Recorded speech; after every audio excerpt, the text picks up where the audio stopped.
Okay, looks like we're live. We've got a breaking update, and I set this up as quickly as possible. Jussie Smollett has been indicted on a felony charge. So you're looking at it right here. So this is breaking from the Chicago Tribune. In the past few minutes, Jussie Smollett charged with disorderly conduct for allegedly filing false report about attack in Streeterville. They say Empire actor Jussie Smollett has been charged with disorderly conduct for allegedly filing false. We just read that in Streeterville last month. The charge, a felony, was announced by the Cook County State Attorney's Office Wednesday evening, hours after police called Smollett a suspect in a criminal investigation for filing a false police report. Now, it gets bigger. It was reported previously, just a few hours ago, by WGN Chicago reporter, I'm forgetting his name. His name's Brad something. Forgive me. He said, if it turns out Smollett is going to be charged in this, he may be indicted federally, okay, for lying to the FBI. Now, for those that aren't entirely familiar with what happened, this has been a big story, breaking news. Jussie Smollett alleged that two people attacked him. They yelled, "This is MAGA country," threw a noose around his neck and poured bleach on him. However, while that was the high-profile incident, he was mailed a letter on January 22nd, I believe it was the 22nd, that threatened his life and used a homophobic slur. They found a white powder. Hazmat was called in. The postal investigators, these are federal investigators, came in. It was reported by the CWB Chicago crime blog, which is crime in Wrigleyville and Boys Town, that an FBI agent came in when this letter was received. So take it for what it is. What we can confirm right now is Jussie Smollett has been indicted on a felony charge. Wow. There it is. The quick conclusion. In just about 3 or so weeks, we went from a hate crime all the way to a hoax. There it is, everybody. I am now, if you're just tuning in, that is the major breaking update. You can hop in the super chat. We can talk about this. I've got more of this article to read. I also want to make sure I highlight some of the reporting from Nick Monroe. He's essentially just aggregated some of the other reporters here, but we've got a lot to go through. 6 minutes ago, okay? 6 minutes ago, Smollett charged disorderly conduct, maybe a few minutes before this, but this is when it was tweeted. Then we have from SoPandem, I'm not familiar with who this person is, but they did say Jussie Smollett officially indicted per CPD. And then we have this felony disorderly conduct. Now, I want to add, I'm from Chicago and did not know there was a such thing as felony disorderly conduct. I think I've been charged with disorderly conduct before, but it was a misdemeanor. It was literally a slap on the wrist. And it's basically like, I mean, the charge I was facing was total BS. It was like a maximum of 1 month, and I was offered community service. I said no. I ended up beating the charge because it was BS. But it was a ridiculously, like, tiny, nonsensical misdemeanor. They accused me of yelling in public, like causing a scene or something. It was not true. But here's what we have from Jim Crandell. I'm not entirely sure who he is, sports director, KTXL Fox 40 Sacramento. But he said, just into our newsroom, the Cook County State's Attorney Office has just charged Empire actor Jussie Smollett with felony disorderly conduct for allegedly filing a false police report claiming he was attacked in Streeterville, January 29th. There it is, done and confirmed. Well, I'm sorry, not done and confirmed. This is an indictment. We haven't yet gotten to the conviction, but I think 99.99999% of the way there because the evidence doesn't add up. But more importantly, okay, I will always err on the side of innocent until proven guilty. But we're pretty close relative to any normal court of public opinion, specifically that CBS2 investigator, I'm blanking on this guy's name. Let me see if I can pull it up. It was Charlie DeMar, who's done a fantastic job. Shout out to the reporters in Chicago. Charlie DeMar sought out surveillance footage, did some excellent boots on the ground journalism, and found surveillance footage, which I think I can pull right up if I can get it to work properly. So here we have Charlie DeMar. Let's pull up his latest tweet. He says, the Cook County State's Attorney's Office has approved a disorderly conduct charge on Jussie Smollett. And this is, okay, so here's the footage. Let me see if I can make this bigger.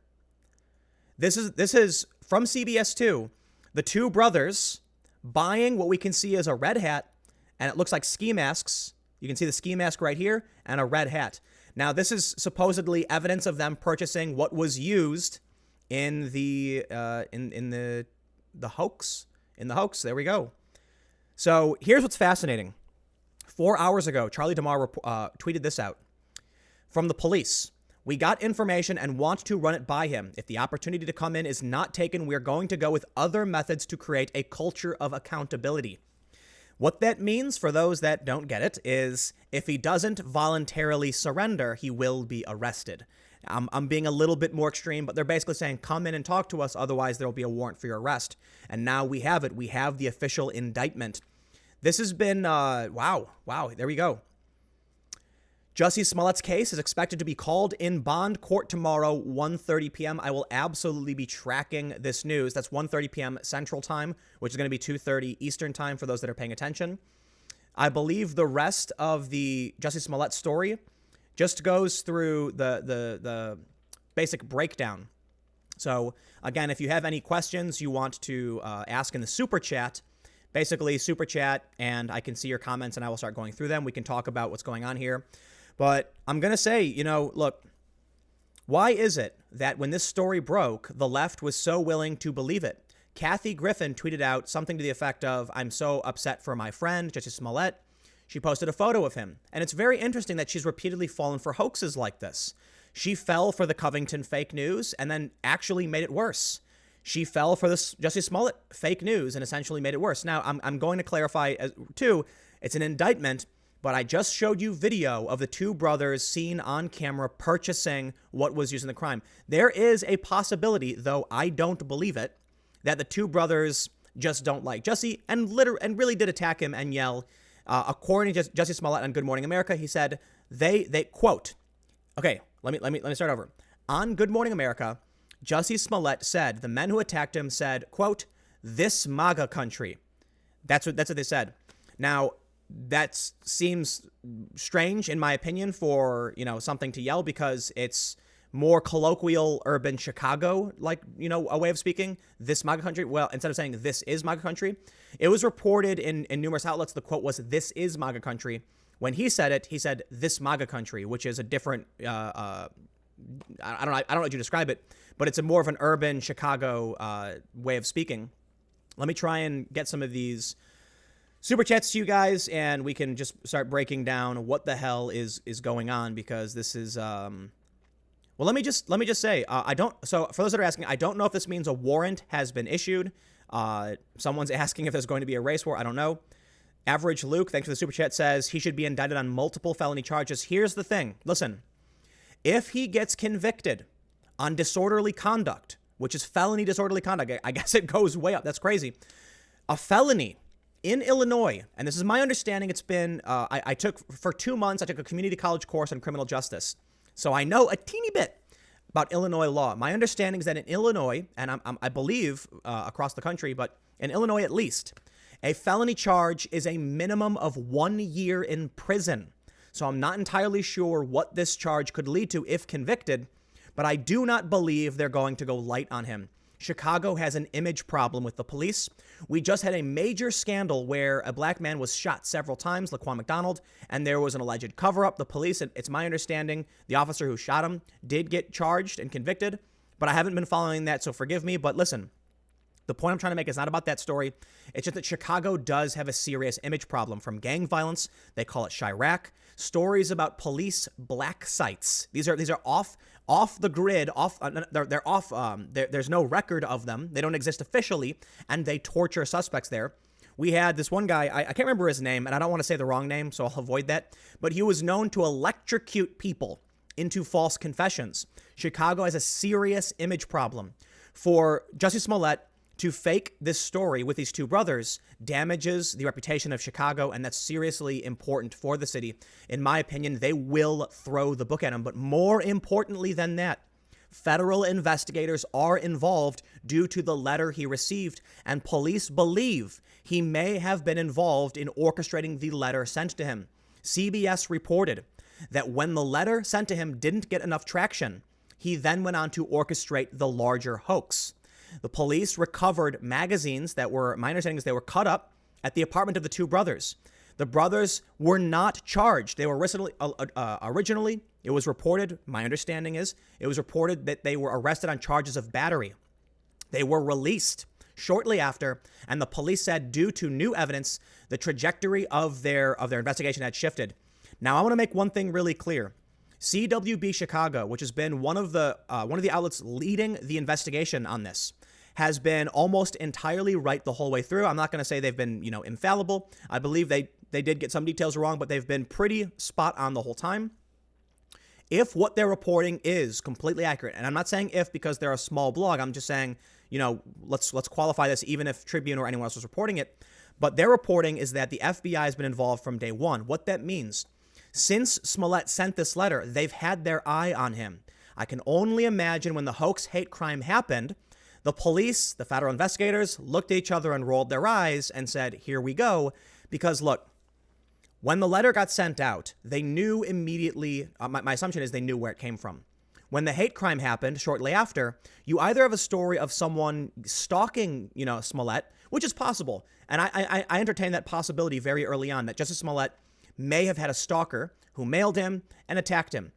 Just because they yelled "this MAGA country" doesn't mean that they were actually Trump supporters. So I said, let's reserve judgment until we get the evidence to figure this out. The reason there was such scrutiny and many people were critically looking at the story is plain and simple. It fit the narrative too perfectly. The idea that a gay black actor was targeted by Trump supporters who threw a noose around his neck at the same time that Kamala Harris and Cory Booker, among others, were pushing an anti-lynching bill, a lot of people said that's just too darn convenient. Now, that doesn't mean it's not true, but the question I always pose to people is, how many coincidences until you've won the lottery? Well, when you actually play the lottery, I believe the number is 5, depending on the game you're playing. It could be 6. In this instance, we had famous gay black actor. They send him a letter. They throw a noose, a rope around his neck to signify a lynching while yelling, "This is MAGA country," or "this MAGA country," depending on which source you're reading. Kamala Harris and Cory Booker then can push this out. So it all just fit a narrative too perfectly. And that doesn't mean the story was fake right away. But I think people were right to question this. Absolutely. And now I believe, if you were to ask me, in my opinion, Jussie Smollett staged this hoax. We have numerous reporting. We have video evidence. We have numerous statements. Investigators believe it to be true. There's no other people on any surveillance cameras that were released. Is it possible police are setting him up? Sure, but I really, really, really doubt it. I think beyond a reasonable doubt. And that's the best we can do. At this point, though I haven't seen a defense, and he absolutely deserves one, and he will get his day in court, and I hope he isn't destroyed. It's unfortunate that the court of public opinion is going to weigh over him on this one, because no one should experience that, even if you believe him to be guilty. But at this point, the narrative was too silly. Everything about the story was falling apart. None of it made sense. They found a bottle that smelled like bleach something like 2 weeks later. The whole thing was just kind of ridiculous from the get-go. Now, it's entirely possible he was framed, sure. But I think right now most people believe it to be essentially a fact that he staged this hoax. So let me try and grab some more of these super chats and we can carry on the discussion. For those that, want to ask anything, I've been covering the story essentially since it broke. So if you have any specific questions, we also just put up on youtube.com/subverse videos a timeline of start to finish. So if you're wondering how we got to this point, if you need a recap on every moment this, from start to finish, it ends just before the official indictment. So I kid you not, we finished recording the video just around 7 o'clock. And then it was a half an hour later, the video gets edited and uploaded and published, and then they announced the indictment. So here I am rushing to set up the live stream. But we do have a timeline breakdown of every step of the way that will aid you in trying to understand how this went from hate crime to hoax. So Josh Boosted, thank you for the super chat, says, what sort of t-shirt styles you looking for? No idea. Chewy Pretzel's asking if this means a warrant was issued. I don't know for now, but here's what I'm going to do. I'm going to pull up Nick Monroe's thread on this. He does a really great job, if you're not familiar, compiling threads on Twitter. So here we have officially indicted. Jussie Smollett's case is expected to be called into bond court tomorrow at 1:30 p.m. that we saw. We have this one from Anthony Guglielmi. He says, felony criminal charges have been approved by Cook County SAO, State's Attorney's Office, against Jussie Smollett for disorderly conduct / filing a false police report. Detectives will make contact with his legal team to negotiate a reasonable surrender for his arrest. So I don't know if this means that, and Nick shouted out the live stream. What up, Nick? I don't know if this means that there's a warrant issued yet, but it looks like they might not. They're going to be calling for a surrender of Jussie Smollett. Doesn't justice, we're not at justice yet. Again, I want to make clear that it's entirely possible the court of public opinion is what we're looking at. And everything we found so far may be slanted and biased. And everyone, even Jussie Smollett, deserves their day in court and to be presumed innocent until proven guilty by a jury of their peers, or if they want a judge, I believe it's called a bench trial. I'm not entirely sure. A trial by judge is their right. I think in Chicago, I'm not entirely sure. So I will say at to this extent, he deserves to be heard out. Could you imagine what it would be like if in the court case they present evidence to show the brothers actually staged this and the police went along with it? That would be pretty devastating. So let's reserve complete judgment, although I think it's fair to point out right now we are looking at a dude who staged a hate crime. That's my opinion. All signs point in this direction. I listen, when you've got great journalists in Chicago, these are people doing boots on the ground reporting. You've got Charlie DeMar, who actually found surveillance footage of the brothers buying a red hat and a mask. Come on, right? I think it's fair to point out right now we have seen a lot of evidence, but I will stress on principle. As much as I was going to say before, like, doesn't justice feel good? But I want to reserve that. I want to save that. Because as much as it does feel good to hear that this guy is being indicted now that we've seen all this evidence, it's still not fair to, he hasn't had his day in court. Okay. If he pleads this one out, it's tough. It's tough. It really is. And I asked a friend of mine, at what point can we definitively call this a hoax? Do we need police to confirm it? In terms of legal precedent in civil discourse, I, as a news reporter and personality and commentator, at what point am I allowed to say definitively this was a hoax? We've seen evidence that the brothers were purchasing a ski mask and a red hat. The police have given official statements that he's now been indicted. So he's been indicted for it. We've seen the brothers. We saw them on camera. There was no one else. The New York Post found a bottle 2 weeks later. All of these really weird circumstances. At what point are we allowed to say, you know what? It's a hoax. It is. I would say on principle, as soon as he's been convicted. But from a public discourse point of view, I wonder where that point is. And I do think it would be fair to call it, to say, yes, okay, yes, this was a hoax. I think it's unreasonable to assume that Charlie DeMar and Rafer Weigel and these other great reporters, forgive me if I'm missing your name, to the Chicago local reporters who did a fantastic job on this, they're not colluding. There's no conspiracy. These guys found evidence. The evidence has been reported. The police gave their statement. And keep in mind, local Crime Watch reporters like CWB Chicago, local journalists, put out this statement and police initially refuted it. So if we're at a point where local reporters are saying this is what we can confirm and police have actually issued an indictment, I do think it's fair to point this out. So I will say, for those that are just tuning in, make sure to subscribe to this channel. I have a second channel with a ton of videos up, youtube.com/TimcastNews. I can't believe we've had these two major breaking updates 2 days in a row. Yesterday, for those that aren't familiar, Covington student Nicholas Salmon filed a lawsuit against the Washington Post for $250 million. The Washington Post responded today saying they will mount a vigorous defense against the suit. And then it was not even 24 hours later, Jussie Smollett indicted on felony charges over filing a false police report. Man. And the other thing I should mention, too, is if you're not already, someone shouted out, subscribe to PewDiePie. Apparently, that's a really important thing you should all be doing. Someone said, Louise Tomato says, for the war chest, since ads are pulling out of YouTube again. Yes, let's also, we can also go over, if you're not familiar, this adpocalypse that we're on the verge of. This is going to be hugely damaging for all of us in the YouTube space. But I do want to make sure we stay focused on the Jussie Smollett story. So for those that are in the super chat, feel free to super chat whatever you want, but I do want to keep the conversation as tightly as possible into the Jussie Smollett story. So I'm going to keep following Nick's thread. This is actually really convenient for me, Nick, if you're watching, that you're updating the thread as I'm streaming. Oh, he posted a picture of it. So Nick does really great threads. Shout out, Nick. It's at Nick Mon, MON 1112 on Twitter. And it's really convenient for me streaming as you're pulling in these reports. So there's going to be a lot of updates, no doubt. We'll keep this chilling, and we'll head over to the super chat.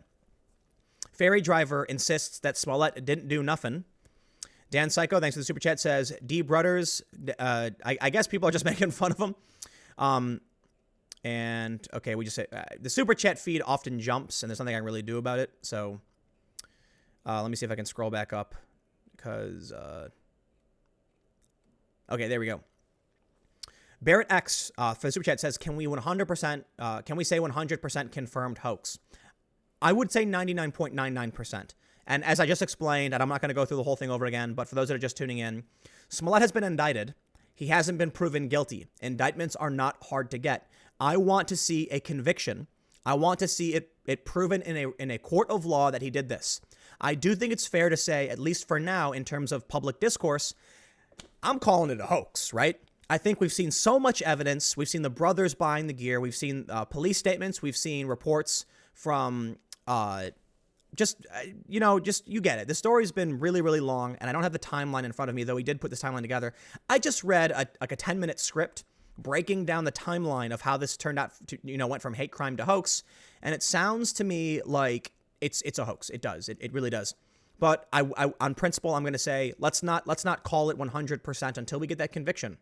It's entirely possible, albeit I really don't think it's likely, that the two brothers are framing him.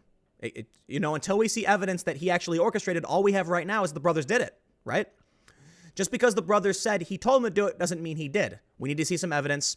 The phone records, in my opinion, in terms of civic discourse, are evidence, because he was apparently, according to some reporting, he was talking to the brothers on the phone. Police are now seeking his financial records. I'm going to say it's fair to call it out and say it's a hoax, but he does deserve his day in court, hands down, always. Everyone does. They deserve to be innocent until proven guilty as far as the courts are concerned. So we'll see what happens. We will. Ghost L says, "I'd love to see some vlogs on your van trips when it's finished. No politics. We are planning that. That will be probably a show we do. Need someone to turn a van into a camper, preferably on the East Coast. So, when it happens." Guess Who says, "We all know why the left jumped on this and other stories. The real question is, why aren't they able to see they're constantly being lied to? The brainwashing and cognitive dissonance is real." And that's what's outright insane to me. For those that are, follow me regularly, I made a video earlier today called What I Mean When I Say the Left is Going Insane. Do I mean that your average American, Democrat voter is going insane? I don't mean that. What I mean is there's an increasing disconnection from reality among a certain group of individuals, and it's spreading and it's getting worse. When we see Kathy Griffin, she pushed the Covington hoax. She pushed the Jussie Smollett story. You have to ask, these people need to ask themselves, why do you keep falling for the lies? There's something called the Gell-Mann amnesia effect.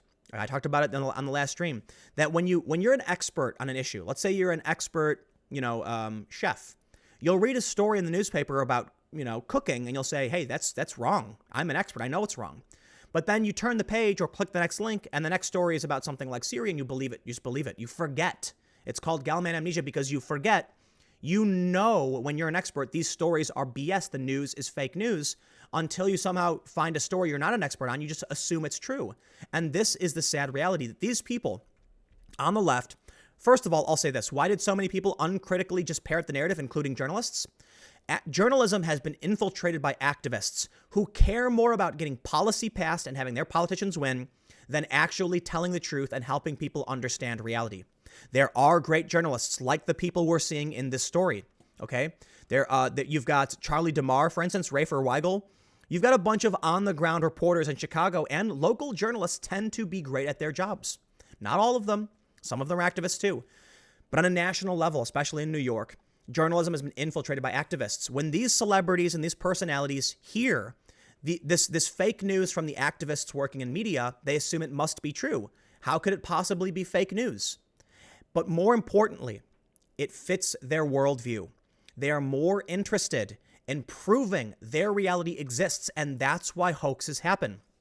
There was a story from the Washington Post where they said, I need this to be true, in reference to Jussie Smollett. They need it to be true, otherwise it would prove, and it's what they said, a leftist conspiracy to make Trump supporters look like racist, murderous monsters. Think about that. I have to implore the person who wrote that article to think about what they just wrote. If you need someone to lie so you can convince yourself that Trump supporters are murderous, racist monsters, perhaps you're the monster, right? Perhaps these people are just regular people who go about their daily business and want to pursue happiness and protect their families. And perhaps it's you that's the racist monster who is willing to lie and hurt people to make people believe that your worldview exists. And this is what happens. You end up with people who absolutely need this to be a fact, and so they're willing to lie about it. Fortunately, we're seeing the lawsuit from Sandman, the Covington lawsuit. Hopefully, they prevail. And we're also now seeing the indictment against Jussie Smollett. I'm going to reserve, complete judgment, but I'm going to put it, he's got 0.001% benefit of the doubt from me for right now, but that's what he gets, on principle. But I want to see the evidence presented in court, and I want to see what happens. I'll stress again, for those that are just tuning in, the quick update is that Jussie Smollett, actor, Empire, singer, was indicted on a felony charge for filing a false police report, disorderly conduct. I did not know there was such thing as felony disorderly conduct, but Anthony Guglielmi, who's a spokesperson for the Chicago PD, he's the chief communications officers for CPD, said disorderly conduct / filing a false police report. They are negotiating a reasonable, they're going to make contact to negotiate a reasonable surrender. So I don't believe there will be an arrest warrant unless he refuses to surrender. I will say this. It was reported earlier today that Fox was still standing behind Jussie Smollett, even after all of the evidence has been presented. It was also reported by TMZ that many of his scenes were cut more than 50%, and that the remaining scenes were just him in an ensemble cast kind of in the background. Fox denies this. They say he is not being written out of the show. I'm going to have to say, though, if he gets convicted, even if he pleads, I mean, I'm sorry. I can't imagine them keeping him on the show. But let's hit up some more of these super chats. Fagley is disappointed. He says, gay Tupac, no. And for those that aren't familiar, Jussie Smollett claimed at a show he did that he was the gay Tupac, and he fought back. I think that's incorrect, but, sure. Cameron Frau says, keep it the reporting. You encourage me to show others what's wrong in most reporting, especially scientific reporting. Appreciate it. Wire Monster says, and he would have gotten away with it, too, if it weren't for you meddling kids. Yes, but Jussie Smollett would have gotten away with it if it weren't for the meddling real journalists who exist. And I want to make sure we can stress this. There are people in Chicago who put politics aside, did the groundwork, found evidence. They found evidence, surveillance footage that helped lead us to this point. That's what real journalism is supposed to be. A lot of people like to point to me and say, oh, Tim's a real journalist. Well, hold on. I think I'm more of a centrist partisan. I think I try to be honest, but I do commentary a lot. These guys, Charlie DeMar, Rafer Weigel, these other reporters, even the guys over at CWB Chicago, these are the people doing the real boots on the ground journalism, digging in and doing the investigations. Look, I won't shy away. I definitely do a lot of that too. I do investigations. I pull up evidence and I try to find the facts. But let's give a round of applause for these guys who are local journalists who did the real work that helped us better understand what really happened. If it wasn't for these real journalists, the activists who have infiltrated national reporting would have gotten away with it. So, yes, Wire Monster, and they would have gotten away with it too if it wasn't for real journalists working the beat and doing good old-fashioned groundwork to investigate and find that truth and make sure we knew it. I could only imagine how awful everything would be if we didn't have at least some journalists left still working in the industry. And they do exist in the national level. Don't get me wrong. There are a lot of great people that I have a ton of respect for internationally and nationally. There are just an ever-increasing amount of activists pretending to be journalists. The problem is national journalists often let them get away with it and need to call them out, but they're scared that they'll get called out too. Mello wants me to remove the beanie in exchange for money. That would be essentially like cam whoring. I won't do that. Tiberius says, do not always agree with your opinions, but always enjoy your honest opinion and hard work. Appreciate it. Mr. Tom says, Kathy Griffin needs to delete her Twitter account. No. Kathy Griffin pushed out the Jussie Smollett story. She also pushed out the Covington story and encouraged her fans. Kathy Griffin encouraged her fans to go after the kids in Covington. Kathy Griffin needs to be suspended by Twitter. And I can only wonder why they aren't taking action.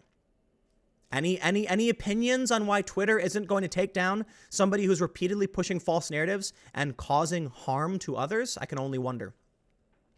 Tim Cornish asks, did you fall off the fence when you heard? JK, thanks for your diligent work as always. So here's what happened.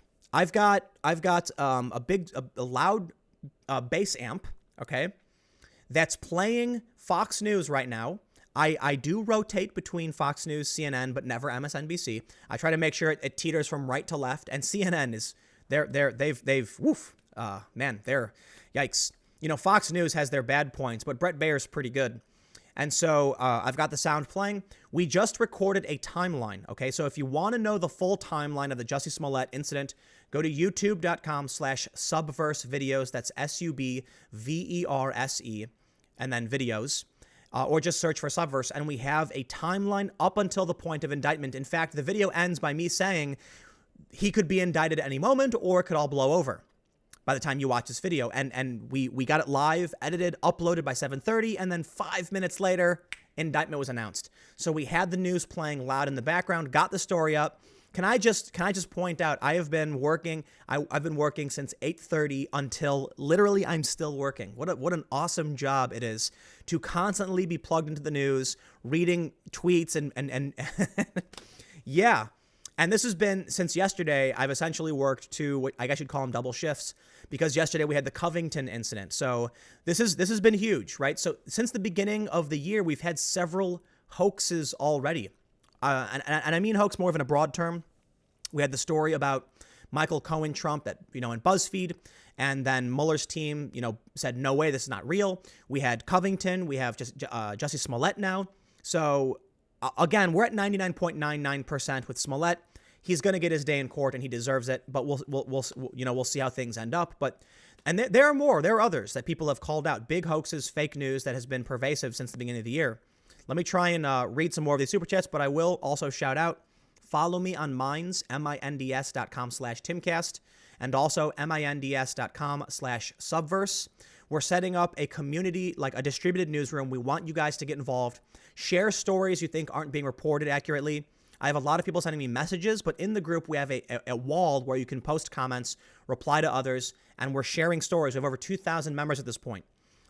You can also post to a main newsfeed wall. And so we have a huge, just ongoing, rotating newsroom where if you want to be informed and you want to engage, feel free to come in, minds.com/Subverse, and the link is in the description for that profile. Follow us there. George asks, how many flippin' times will the left fug up this year? All the scandals, fabricated stories, and hoaxes seem to come from MSM and the left these days. I want to make sure I stress, these people all follow each other on Twitter, these activists, journalists, and other national reporters. So when Covington happens, when Jussie Smollett happens, they see each other tweet about it, but they don't see any criticism. They don't see any contradictory information. It fits their worldview, so they uncritically parrot this narrative. Then what happens is regular people believe it. It gets carried onto TV, celebrities push it, and it turns out to be fake. These people are effectively acting as drones. And the problem is a fringe element of extremist weirdos are starting to become pervasive among the mainstream left, and no one is doing anything about it. Now, you can come at me all you want and complain, but I got to say, to the people who have criticized me for criticizing the left, saying that I'm wrong, you're not paying attention. I made a video, it's 17 minutes long, earlier today, going over several instances. Donald Trump, the administration, just the other day announced they were going to start pressuring foreign countries, starting with Iran, potentially Iran, and even American allies, to decriminalize homosexuality.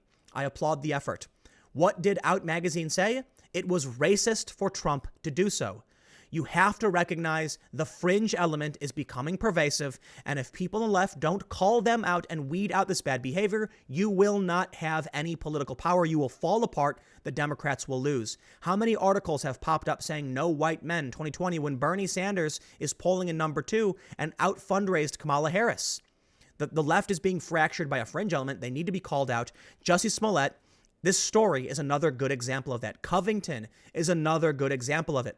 Listen, you can be upset that I'm talking about these stories, but what bigger news is there right now other than Smollett and Covington? Almost every major cable network is carrying these stories. CNN even reporting police sources saying they believe this was a hoax. At a certain point, you have to recognize you cannot escape what is actually happening in front of your eyes. This is real. There are crazy people doing crazy things. FakeHateCrimes.org has a list of 349 stories of people who perpetrated fake hate crimes against themselves or people like in their identity group to make it seem like the world is worse than it is. And as long as the mainstream left won't call this out, as long as Trevor Noah allows Alexandria Ocasio-Cortez on his platform to say things that are just downright false, or Ellen Page to go on the Colbert show, I believe on CBS, and say it's Pence's fault Smollett got attacked, 18 million views, and we believe it now to be a hoax.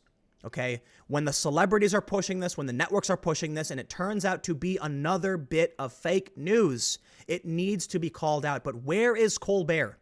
Is Colbert going to stand up and say this is fake news? He actually might at this point, because you can't escape it. You have to recognize these things happen. Let's read some more of these super chats. Corey Level asks, do we need to start treating people with Trump derangement syndrome as handicapped? If we did, would that absolve them of responsibility? They would probably like that. I have to admit there's a contingent of people who just can't think critically. They have every right to life, liberty, and the pursuit of happiness, but I don't know how you reconcile a certain individual's inability to read news and their ability to participate in democracy. Not that they shouldn't be allowed to participate, but that they're not going to be effective in doing so to even advocate for themselves. And I'll give you an example. I tweeted earlier, I pulled up, I think, 10 sources, mainstream sources and left-wing sources, complaining about the idea of a white male running in 2020 for the Democrats. And I was told by certain activists, none of those outlets are left-wing. Vox, Salon, okay? These were among the links, and they said none of, and The Root, and they said those aren't left-wing. So if your cognitive dissonance is so bad that you think The Root and Vox are not left-wing, I don't know what to tell you. If you're unwilling to read citation and evidence, what can we do? To the people on Twitter, the high-profile, personalities with 50,000 followers saying that biological females can have biologically female penises, I'm sorry. At what point is evidence irrelevant? Because these people are unwilling to read it. So what do you do? I honestly have no idea. But that's a big challenge in a democratic system. We're not a democracy, but we do have a democratic element to it. Derek Weissman asks, I doubt since the Chicago police gave the Black Lives Matter kidnapping a slap on the wrist. For those that aren't familiar, there was a young white man who was kidnapped and tortured. A white man in Chicago was tortured by, I don't know the full details. It's been a long time since the story, but several black people were torturing him and yelling things about him. I think the kid was autistic. I think they pissed on him.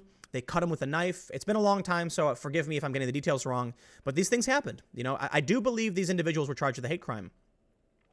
Justin Potts says, in the letter was a white powder. Do you think it was supposed to simulate C4 powder of some kind of contact poison? I can't puzzle that one out. I think this is the white powder. A lot of people, it may be related to the anthrax scare, which happened shortly after 9/11. White powder was being sent around, people to go to the hospital. And I think this actually happened to the Trumps. I think it may have happened to Ivanka, that she got a letter with white powder and had to go to the hospital and be quarantined because who knows what it is. But it's also entirely possible the white powder could be some kind of toxic substance. You just don't know. And so it has to be tested. But I believe CBS has reported it was aspirin. Boo Stoker says, I hope he gets what he deserves if it's a hoax. Did you hear about the Vic Mignogna incident? Sounds like possible collusion between employees of Funimation and journalists. I don't really know a lot about it. It's kind of out of my wheelhouse, so I'm sorry I can't answer. Elon Puffinstuff says, I live in eastern Iowa. Chicago is hemorrhaging dangerous people into our once safe state. Party Civi says, yes, hallelujah, justice will prevail. Well, justice will hopefully prevail, right? Justice, in my opinion, is typically going to be what the courts decide. If it turns out he presents evidence that he's being framed, then my heart goes out to him, absolutely. In my opinion, I think we've seen more than enough public evidence to suggest that not only was his story lacking credibility, why would he wear the noose around his neck for 45 minutes? The attackers didn't damage his sandwich in any way. Why did two random people who happen to be Trump supporters know who anyone from Empire was? And why were they walking around randomly at 2 a.m. in Chicago on one of the coldest nights of the year? The whole thing is ridiculous. So when they show me evidence that these two brothers who worked on the show with him are seen buying a ski mask and a red hat, the police, we can see photos from their apartment, the door being kicked in. We've seen the manifest from the police seizing items. They've got magazines. Like, it does not sound like a con job. I'm sorry, it doesn't sound like the police are setting anybody up. It sounds like this dude has two guys he works with. They went and it's a setup. The two guys have now claimed, according to numerous reports, that they were paid something like $3,500 with a promise of $4,000 in total for engaging in this. So at a certain point, I'm going to say it's a hoax, right? But he does deserve his day in court, and I will never stop saying that. Everyone does. Innocent until proven guilty by a jury of your peers or in a court of law. So I look forward to seeing how the court handles this one. If the court finds that he, is not guilty and he gets off, I will probably be disappointed, but I'm not going to be extremely upset, because if he can present evidence to convince a jury he didn't do anything wrong, I will respect that. Our justice system is not perfect, but it's the best we can do. And I am, every day I think about Blackstone's formulation. It is better that 10 guilty persons escape than one innocent person suffer.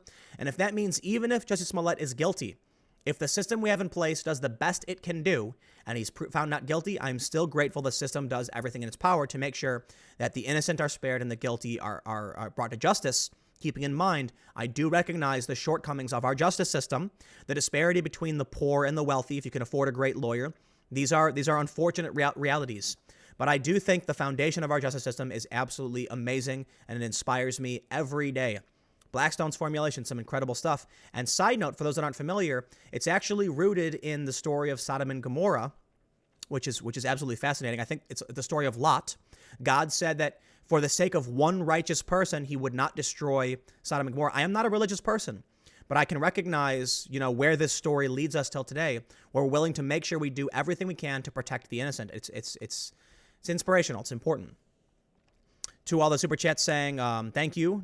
Thanks for the work. Thanks for the super chats. I want to make sure I can just stick to the questions. Sabers Cupin asks, any word from Booker or Kamala Harris? Now, I've been live streaming, so I just have this thread up from Nick. I don't know. I do know that once more evidence started coming out, Cory Booker and Kamala Harris said they were waiting until they got more evidence. So then we see Nick tweeting out Rob Elgis, who another one of the reporters I want to make sure I give a shout out to, Rob Elgis, ABC7. These guys are doing a fantastic job. Next step includes Smollett surrendering.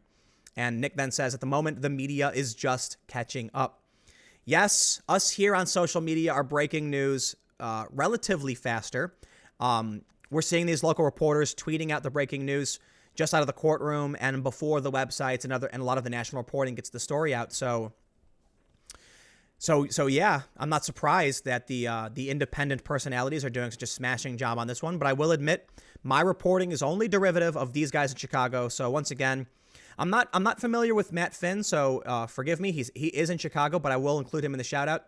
But we've got Charlie DeMar, who actually tracked down the evidence, which I want to see if I can make sure I can pull up again. Yes. So I'm going to show this just one more time for those that may just be tuning in. Charlie DeMar says he tracked down surveillance of the Osundiros buying supplies before the attack. He says countless phone calls placed for this, visited more stores than I wish to admit. And we can see on video, they've got a red hat and they've got a ski mask right here. And this appears to be the two brothers.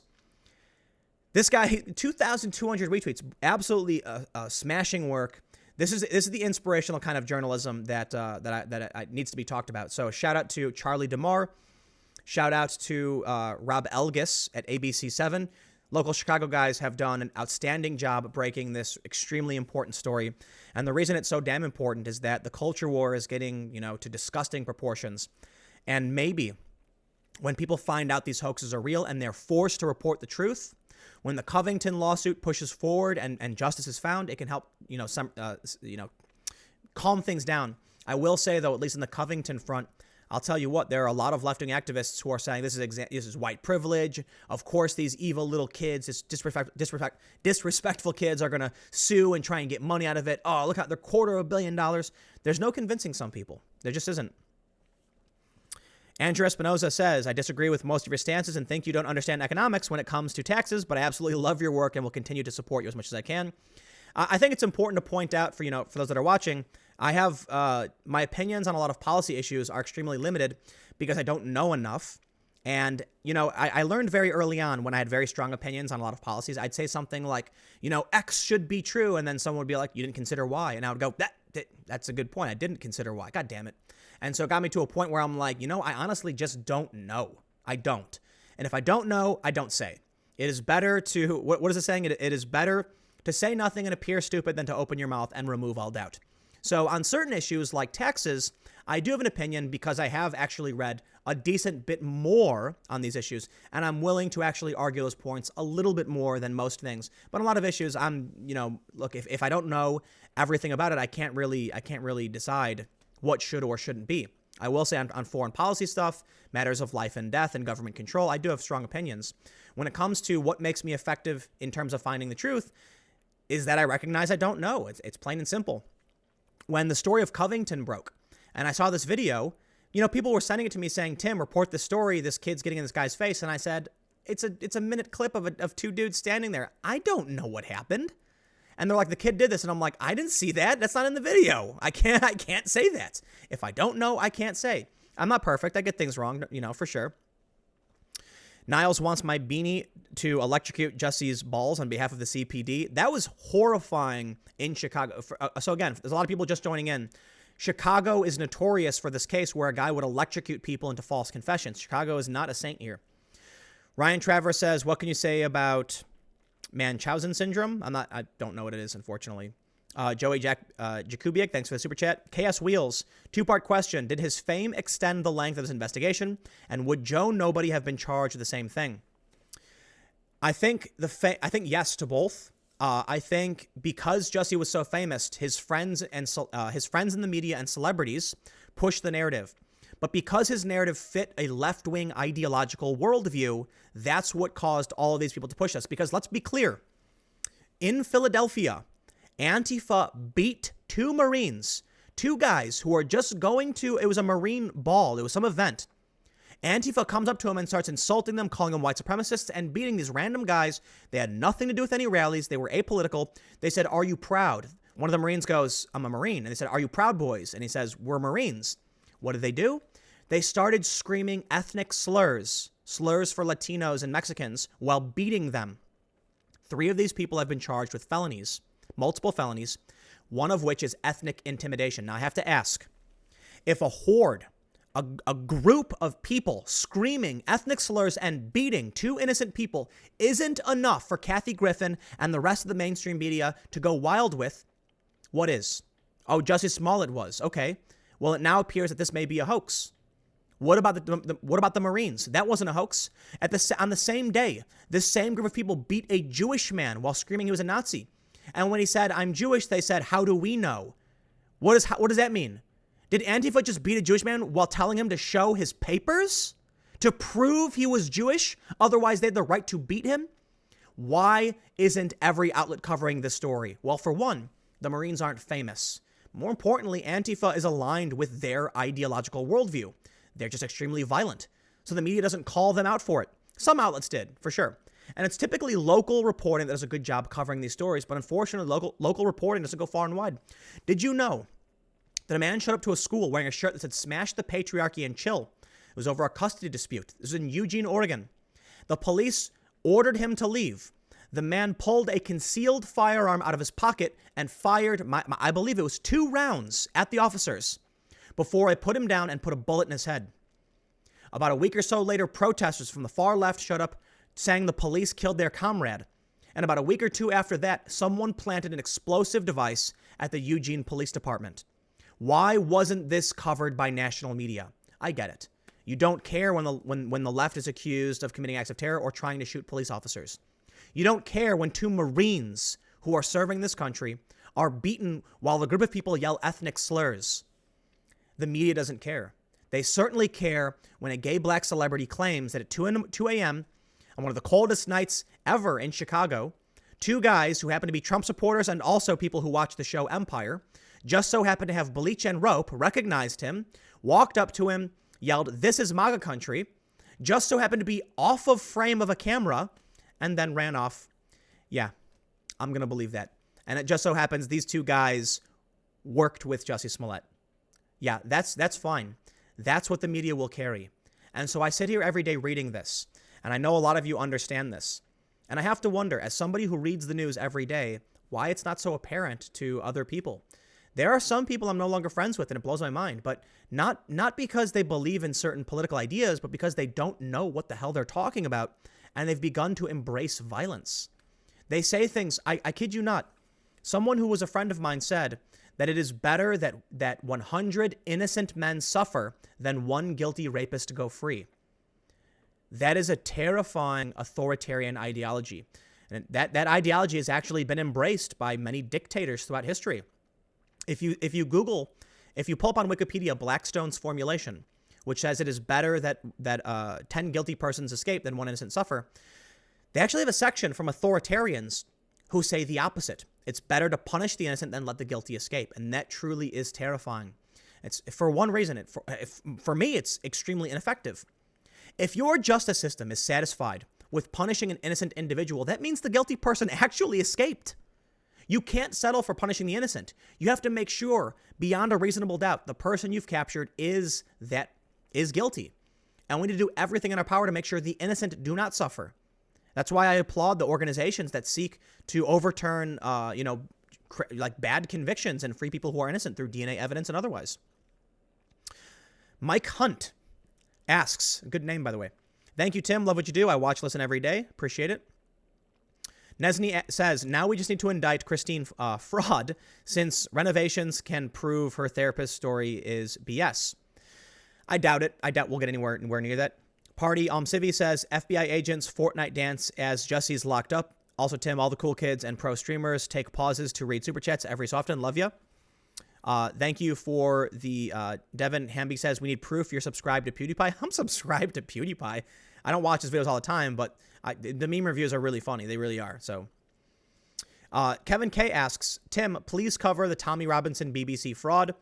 I'm keeping an eye on it. We'll see what happens, but I need more than just the initial developments. And the other thing too is I'm just not in the loop on that because there's been Smollett, Covington, and a bunch of these stories. But definitely, absolutely, definitely, I'm keeping my eye on it for sure.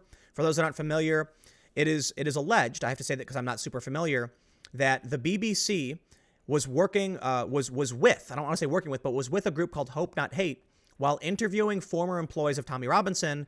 And at least according to Tommy, they were trying to get his former employees to basically lie about him. And the question is, why was an activist organization with, alongside the BBC? So I'm looking into it. I don't know a lot about it, and I don't want to everything I said there could be entirely wrong. Just clarification. Got to avoid the lawsuits. We're getting in lawsuit territory. Charlie Harris. Super chat just jumped again. Yep, that's the unfortunate reality of YouTube. For some reason, they think it's appropriate to do that. Oh, man. I am now trying to figure out where we were, and yeah, I can't. Unfortunately, YouTube just jumped me, so I can't find. Oh, I think I found it. There we go. Charlie Harris asks, do you think we'll hear anything from MSN about mainstream media about this, or they act like it never happened? No, we already are. I think Nick just posted New York Times, among others, so they have no choice but to cover this at this point. Jeb Reed says the prison shower will be his new empire. I disavow those jokes. I think we should take sexual assault and rape seriously, even among men. And I got to say this too. Isn't it extraordinarily messed up that we live in a country where we recognize when you go to prison, you will be raped? Like, that's cruel and unusual punishment. I mean, come on. That's terrifying. Gary Beth says, sad all the scarce resources diverted to this hoax. Seriously, my understanding, 24 detectives in Chicago will work on this case. And Chicago has a gun death problem. We need all the detectives we can to try and, solve crimes and find justice, not be dealing with potential hoaxes. Soweries, I think I'm pronouncing your name incorrectly, says, Tim, if he did this, I don't think he is evil. These are the acts of a zealot. Victimhood is becoming a leftist religion. Yes, but there is the banality of evil. you are still evil if you do this, whether or not you know what you're doing. Or like, listen, we can't assume that everybody who's evil has this grandiose plan in their head and they know what they're doing. This guy, all signs point to a hoax. For why? Because he wants to guarantee his ideology. But when you hear people say, I need this to be true, these are people wishing a hate crime happened. That's evil. It is. People deserve life, liberty, and the pursuit of happiness. To me, evil means selfishness, and it's a combination of like a selfish desire and the willingness to harm others to achieve it. Ty Timmons says, appreciate how much effort you've put into being objective and honest in your reporting. Again, I think it's more just centrist. I think I'm just kind of trying to understand what's really happening. There's a lot of people on the left and the right who also believe they're being objective and they hold their ideology. So I think it's, the easy way to put it is I'm like a center left individual. C. Gran Lee super chat says Nick and Tim team up, great stream. Well, yeah. Thanks to Nick for actually having this thread pulled up, so it streamlines the process of me live streaming about it. But also follow Nick at NICKMON1112 because he regularly has threads breaking down a lot of this reporting. And it's Nick, I guess I can describe him as like one of the best Twitter journalists using Twitter as his platform. So admittedly, all I'm mostly familiar with is Nick regularly has threads breaking down various stories that makes it very easy to follow. So shout out again, very appreciated. Des Wu says, will this case and the Covington case make the media rein in their bias in the 2020 election, or they cannot help them, or can they not help themselves? They can't help themselves. They're in a bubble. We did see, however, I think it may have been Insider, I'm not entirely sure, that ordered their employees to no longer use Twitter for like a week following Covington to see what happened. Because as Brian Stelter put it, to his credit, journalists have an unhealthy relationship with Twitter. So Jack Dorsey, CEO of Twitter, said this on Sam Harris' podcast. Again, just my understanding, that right-wing personalities and journalists will follow left-wing journalists and right-wing journalists. But left-wing journalists only follow each other, so they never see anything outside of their bubbles. They're in a trap, and they don't know what's happening in the world, and it's quite terrifying. I've actually experienced bubble breaks, because every so often some far leftist will take a tweet from me and then tweet it, screen grab it, and I'll get brigaded. One of the funny things is I heavily criticized Alexandria Ocasio-Cortez for claiming that a tax break, essentially a percentage discount, could be spent as cash, which that's absurd. You can't. And what happened? They actually defended her, saying a nonsensical statement that even Bill de Blasio called out. So they really do live in a fringe bubble that makes no sense. No, a tax break is not money. You can't spend it. Even Bill de Blasio, progressive, recognizes that. Everyone understands the concept of how money works. But there is a contingent of left-wing activists and journalists that jumped immediately and said, how dare you? She has a degree in economics. You're a high school dropout. You don't know what you're talking about. And I'm like, wow, isn't that funny? I'm a high school dropout, and I know how math works better than she does. Man, this is the world we're in. Why are you defending this? Stop. Devin Hamby says, I was being for real. I need proof you're subscribed. Go to Pew's page. Mr. Poole, LOL, love your stuff. I'm not going to pull up PewDiePie's page, but I'm definitely subscribed. Subscribe to PewDiePie. And the subscribing to PewDiePie is a symbol of the independent YouTuber maintaining the reign above the corporate interests. As soon as T-Series, which is an Indian, like music videos and production stuff, once they become the most subscribed to channel on YouTube, it will signify the end of when the individual had the power. And that's why everyone's so adamant about subscribing to PewDiePie. Whether or not it actually translates to views for him, I don't know, but I'm sure it's really playing with the YouTube algorithm in funny ways. Skylar Carpenter asks, Beanie Man, what do you think are the consequences of this incident? Will anything change if the story keeps going? No, nothing's going to change. Covington just happened. What do you think's going to, you know what I mean? Like, it just keeps happening. I'll tell you what's really scary. This is a story that we were able to see the truth. We were able to see what actually happened. Fortunately, Covington was a story where we got a 2-hour live stream proving what actually happened, okay? If it wasn't for the Black Hebrew Israelite live streaming that event, these kids would probably go down in history as horrible, monstrous racists. But thanks to the fact that social media exists, it's pros and cons, we saw the truth. Now imagine all of the other stories, we didn't get that option. We didn't see the truth. There was a story recently where we saw a very large man punching two women, and people were calling for justice. He claims they attacked him first and he was defending himself. But because he's a big guy and these were small women, no one wants to believe him or care. It doesn't matter. You're big. It's your fault. Imagine if we actually had the video. If we had the video proof of what really happened. For all we know, this guy was being smacked around by these women, and so he just knocked them down and then ran off. But we don't know.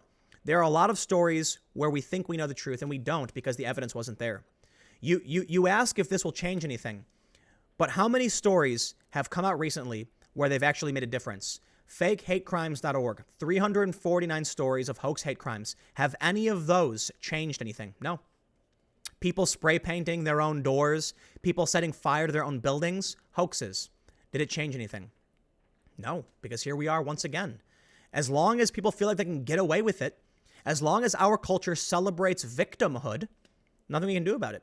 And it's a real challenge because we do want to protect victims. You know, we are good-natured, good-willed people in this country and, you know, even in other countries. And it's people like, you know, I'll say potentially Jussie Smollett, assuming he gets convicted, assuming this is a hoax, and I lean towards it being, yes, a hoax, they take advantage of our goodwill. These hoax hate crimes are people exploiting the good nature in all of us to help those who need help. Think about the idea of social justice, how we want to help marginalized communities. It exists because we do. We want to try and make society as fair as possible because life isn't fair. It can never be perfectly fair, but we want to do our best. We want to help those who are unfairly disadvantaged. What happens then? This breeds a contingent of individuals who are willing to exploit our good nature to gain power. These people are sociopaths. And I'll say this. Take a look at Jussie Smollett's GMA interview. And I'll just paraphrase Trevor Noah here. He said, either this guy is telling the truth or he deserves an Emmy for that performance on Good Morning America. He said, if this guy's lying, you can't take him off TV. He's too good not to be on TV. Because seriously, that GMA interview that's crying, wow. But here's what's fascinating. And another reason why I don't believe it's real. I think it's a hoax.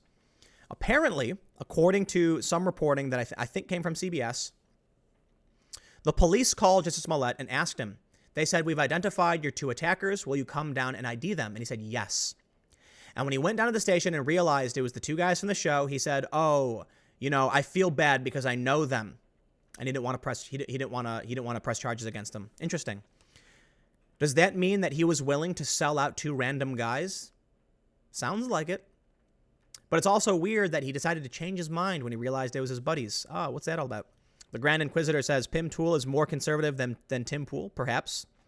Ryan Trevor says, Munchausen syndrome is the idea where mothers victimize themselves. Acceptance, this is like the entire country, world for that matter. I think you may have formatted it incorrectly, but like mothers victimize themselves for acceptance. MG says, I'm right-leaning and honestly, you're one of my favorite sources. It's because of your honesty. Kind of lame that honesty is so rare nowadays, but keep up the great work. Legend. Appreciate it. Basinski says, Tim, can you put sources of the articles you read in your videos? I've seen people in the comment section asking for them. You know, honestly, it's primarily because I'm making 6 videos per day and I go really, really fast. And every step of the way, adding more work makes it harder, but I will try to make sure I get the articles in the stories. And it's for my main channel, a lot harder because I sometimes will have like 12. And look, you know, I got to be honest. It's already a ton of work doing what I do. And admittedly, it is dumb that I don't have the links in my description. It's more of just I try to crank things out and get everything done as quickly as possible. I actually don't eat breakfast. I wake up, exercise for about 45 minutes. Then I sit at my computer. Then I record my first video for 10 a.m. Then I do some more research, record a video for 1 p.m. And then I compile the research for my main channel video, which is typically several stories, not just one.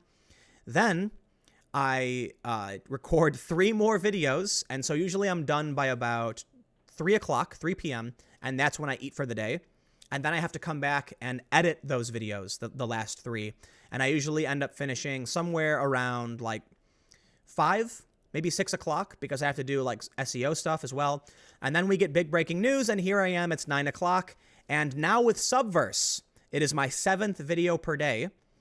Admittedly, I have a producer who's doing the bulk of the work. So after I finish my 6th video, I then record, like you may have seen some of the videos I've done for Subverse. I'm just reading a teleprompter. So it's someone else doing the research and writing, and then I kind of, sometimes will proof, but typically I'm not.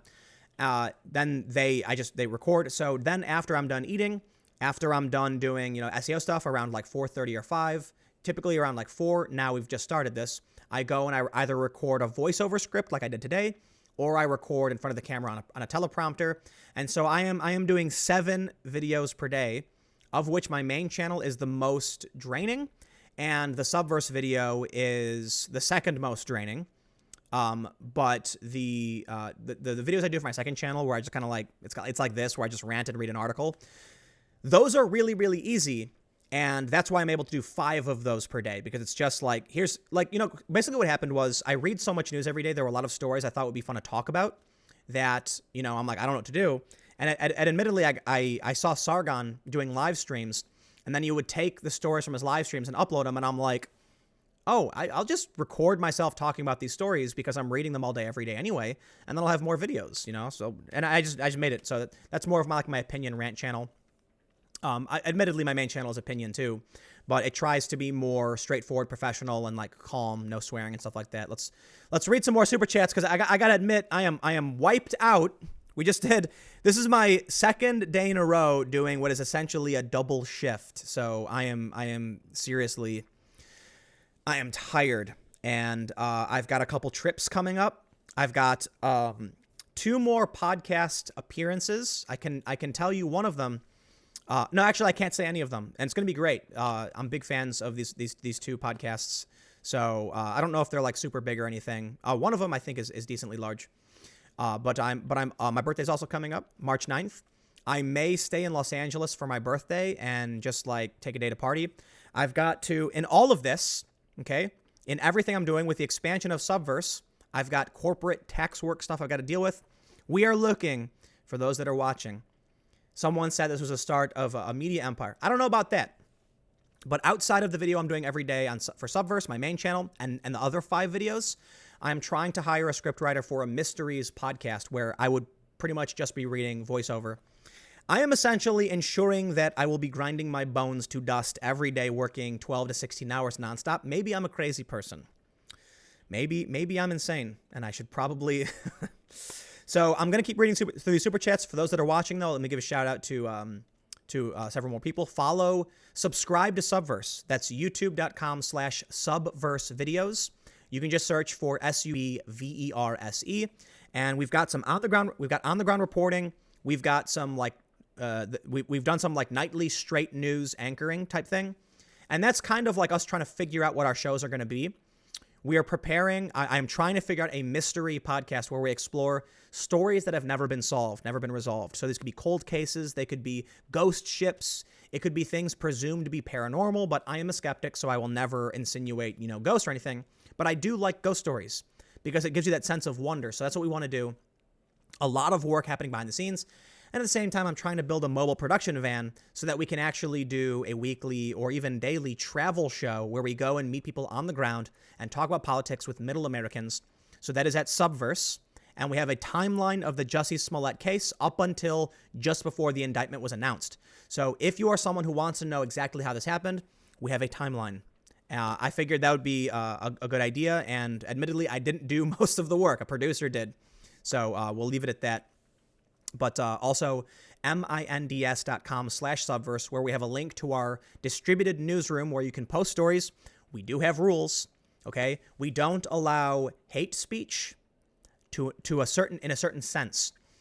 We don't want people coming to the newsroom, and we don't specifically to disparage a group of people or individual. If you come here and say so-and-so is and use a slur, not okay. If you come in and say, I think, Kathy Griffin, for instance, is evil or a bad person, and here's why, that's acceptable. But using disparaging slurs and things like that towards a group of people isn't okay because it derails from actual intelligent arguments. The goal of the newsroom is to get people involved in sharing stories they think aren't being reported. And that's one of the goals we're doing for the show on Subverse, where we're, the anchored show at 7 p.m. The goal is to kind of highlight stories that we think didn't get enough coverage. So what we're trying to do with the Minds Subverse room is elevate the conversation beyond someone going on Twitter and saying like, I think this group of people are, slur. Yeah, look, if you want to go to a public forum and do that, it's fine. It's a semi-private platform that we're dealing with. Our group it's semi-private. It's open to the public with certain stipulations, and there's a function for it. So, I believe in the free exchange of ideas, but we want to make sure that even if you want to come in and be like a racist prick, you're not doing it in a way that's trying to be trolly or overly disparaging. You're doing it in a way where you're presenting your legitimate thoughts and trying to have an honest conversation. Though I disagree with this, and we will have restrictions on some stories because we want to make sure that we're talking about breaking news trends. We don't want it to get dominated by people who just want to push a certain agenda. The point I'm trying to make is we allow the exchange of ideas, even, ones that are probably taboo on Twitter, but we don't allow you to rag on people for no reason. So let's just read more super chats. Pseudosign says, love your work. There are many federal variants of local crimes. Most seem redundant. Anti-lynching bill. I think this allows for throwing the book at people.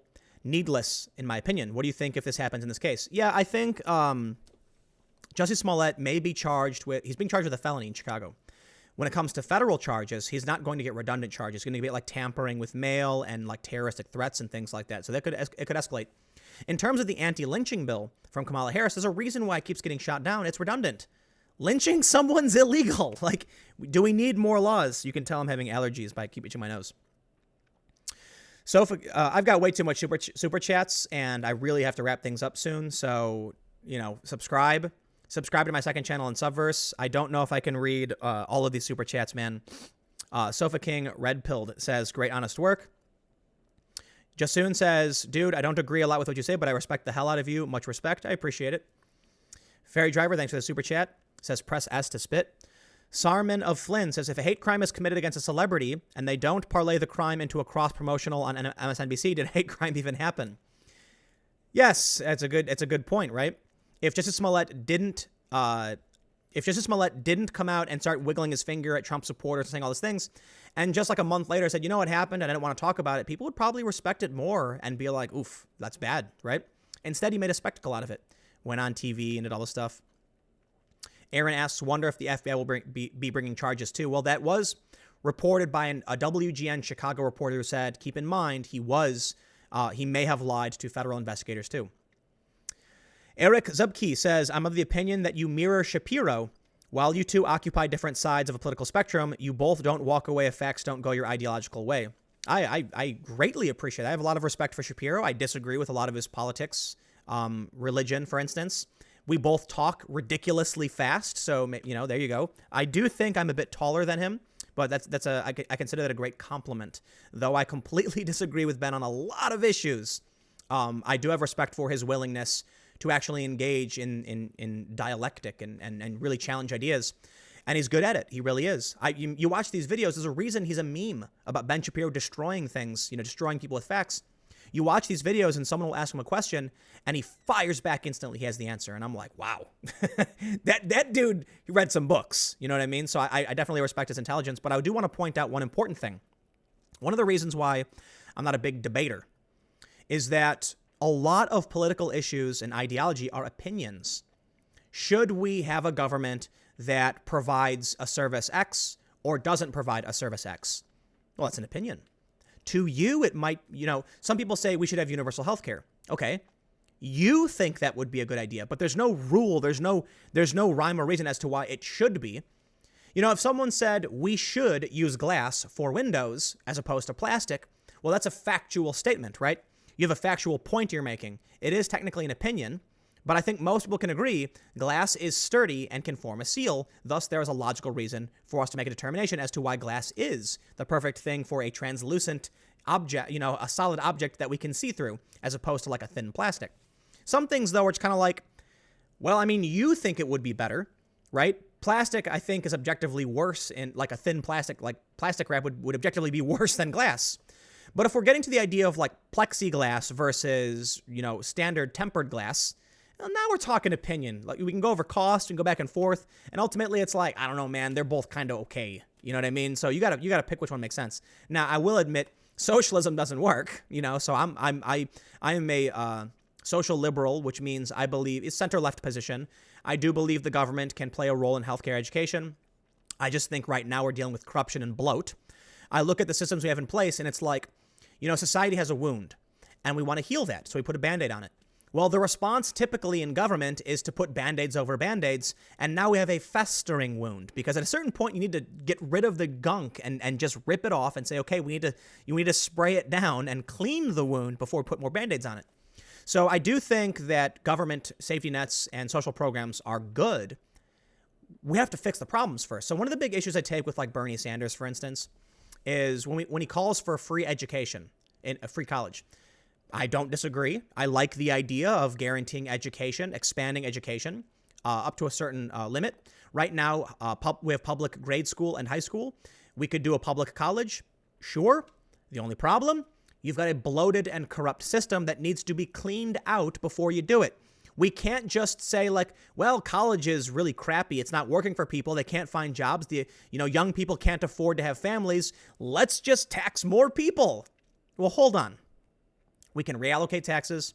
We can raise taxes. Sure, whatever. But you can't do anything until you deal with the fact that college isn't serving people properly right now. High school isn't either. So I'm all for these programs. That's why I lean in this direction. But I think we've got a corruption and bloat problem. Anyway, let's move on. Basinski says, Jussie Toilet? Yes, I'm classy. Philip Quack says, hey, Tim, unrelated. Huda Mithuna, any chance you would look into her in one of your videos? Excuse me, keep up the great work. I'm not familiar. If I get around to it, maybe. Dead Alien Gaming says, you and Philip DeFranco are the only news I watch anymore. Thanks for being awesome and truthful. Why is Philip DeFranco better than legacy media? I think Phil does a great job. I don't think he's perfect. I think he leans left, and, he came out against the Covington kids right away. But, he fell into the trap, and he jumped on the wagon and started condemning them. And it's unfortunate, it is. But ultimately, I think Phil does a fantastic job. Although we have had our disagreements, not serious ones, but we argued briefly about the Jim Acosta and the White House aide and pulling the arm. But I think Phil's fantastic. I look at how quick to judgment most people are, and Phil tends to avoid that. Though he hasn't always, like Covington, he tends to report in a very balanced manner, and I got a tremendous respect for him. Sheeny Donut says Chicago is flooded with crime. For Jussie to do this to them costs much more than just money. Don't forget about the fake anthrax letter. Yeah, exactly. Hazmat people came in. They had to do a lab on the material. They had to set up a hazard zone around because of this letter. Assuming it's all fake. That's horrifying. Jeb Reed says now he is like Tupac, a felon, ready to taste prison. Felon. I suspect that's different than.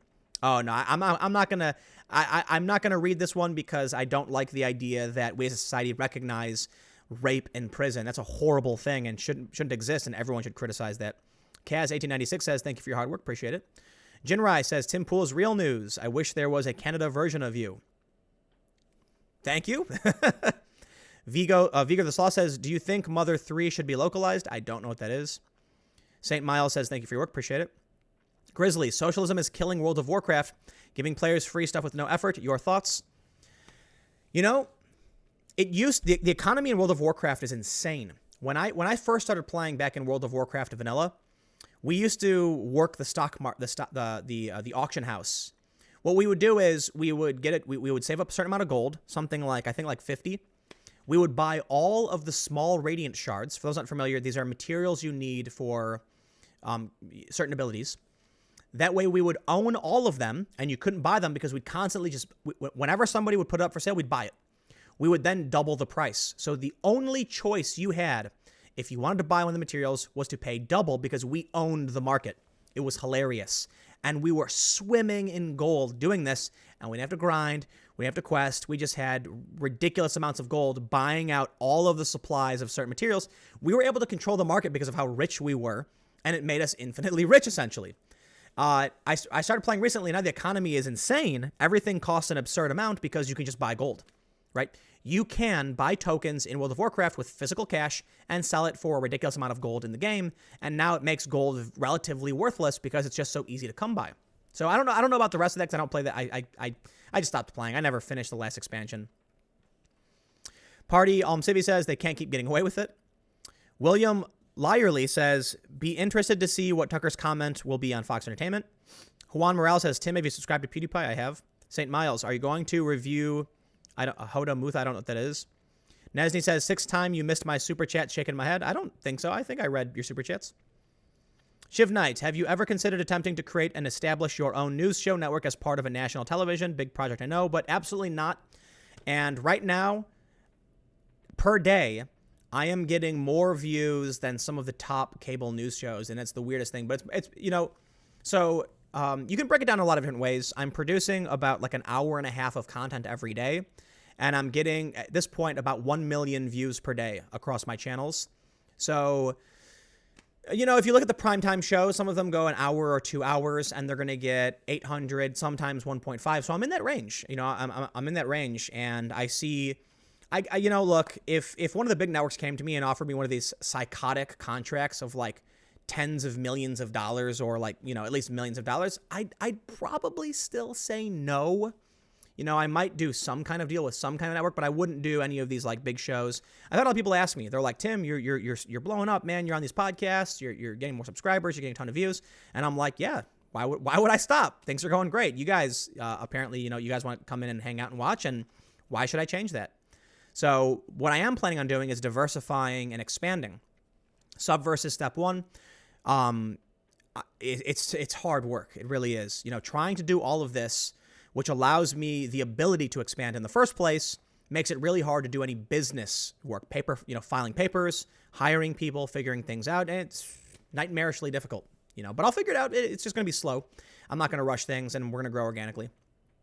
Jewish Bastard says, Tim, what is the story of the beanie? It's really simple. I'm a skateboarder. So after the Joe Rogan podcast, a video of me from like 13 years ago emerged from my buddy Brett Novak, who's another big YouTuber.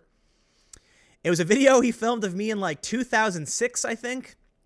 And I'm wearing a beanie because skateboarders wear beanies. So, basically what happened during Occupy Wall Street, I had a particular hat and a style. And I maintained that hat and style as part of my personality and character producing news. And it's also, it's marketing. How you want to present yourself is the kind of the market you're going after. I'm not a suit.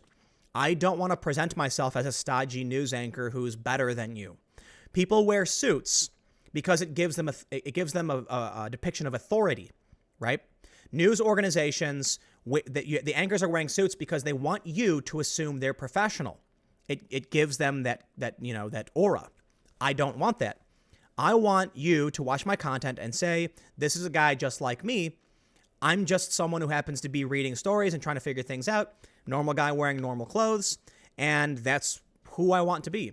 I was invited to a Clinton Foundation black tie gala. And I said, I'll only go if I can wear a t-shirt and jeans. And they said, absolutely not. And I said, I appreciate it, but no thank you. I don't want to be a black tie tuxedo wearing elite at the Clinton Foundation Gala. I'm not interested in that. I'm interested in being a regular person. That's about it. And it's conflicting when, there's something you can do. The more people who watch my videos, the more people who subscribe, the harder it is to kind of just be left alone, sitting in my room playing video games and being a normal person who just happens to read stories or it's one of the main reasons I haven't traveled as much is because it's just become. I go places and I might get mobbed by people, or more importantly, I get threats, especially on the ground reporting for big riots and stuff.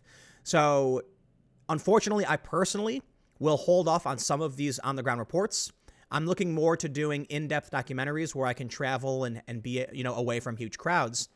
More importantly, though, don't worry because Subverse is expanding and we already have several on-the-ground reports from various protests, and that's a different producer who's doing the work, who doesn't have to worry about the left screeching and bashing them over the head with a bike lock. So just because I'm unable to do it doesn't mean it's not going to be done, at least in some way associated with my work, and I do my best to try and maintain the standards and ethics that I hold true, that they're held in very similar capacities to those who work with me. So that's another thing that makes it really hard to expand. I've had a lot of people reach out, and look, no offense, there are a lot of people who are activists. They have hard opinions, and they want to push stories because, I got an angry email from someone demanding that I talk about their presidential candidate, and I'm like, listen, I want to find people who care more about what is than what should be. So here's what happened. If it's true or if it's not, yeah, whatever. If it came out tomorrow that Trump cured, cancer, I'm not going to start claiming that cancer, that Trump's a racist for curing cancer. he's only curing cancer because he's a racist and he wants other races. No, that's ridiculous. Trump says he wants to end the criminalization of homosexuality in other countries. And I say, oh, wow. Wow, that's impressive. That's a good thing, right? But you see these people on the left who are like, I don't care. Trump's a racist. It's like, dude, come on, man. Look, I personally think Trump is a crude, crass, and oafish and obnoxious. I think he represents American culture extremely poorly. I think he has a lack of, I don't want to say he's not charismatic because he certainly has got Trump supporters behind him, but the way he speaks is rather divisive. I can point these things are these are my opinions, how I feel about him, and still recognize that he's not a murderous, racist, orange Hitler. That's ridiculous and insane.